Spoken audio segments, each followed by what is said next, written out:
ভাইরা আমার, আল্লাহর কসম করে বলি, একটা সময় আসবে মন খুলে নামাজ পড়তে চাইবেন। বিশ্বাস করেন ভাই, লিখে রাখেন ডায়েরিতে। আপনাকে যদি আল্লাহ হায়াতে বাঁচিয়ে রাখেন, যুবক ভাইয়েরা, তরুণ ভাইয়েরা, একটা বয়স আসবে মনে চাইবে একটু রবকে মন খুলে সেজদা দিয়ে একটু লম্বা করে রুকু করি। পারবেন না, অসুস্থ হয়ে যাবেন, রোগবালায় ধরে ফেলবে। বাবারে, সে সময় আসবে না? বৃদ্ধ মুরব্বীদেরকে, চাচাদেরকে জিজ্ঞাসা করেন, চাইলেও ওযু ধরে রাখতে পারে না, নামাজ পড়তে পারে না, চাইলেও পারে না। একটা সময় আসবে চাইবেন, পারবেন না।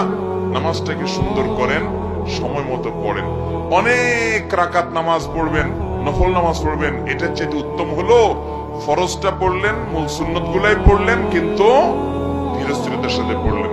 10 রাকাত তাড়াহুড়া করে পড়ার চাইতে 2 রাকাত আস্তে আস্তে পড়া অনেক বেশি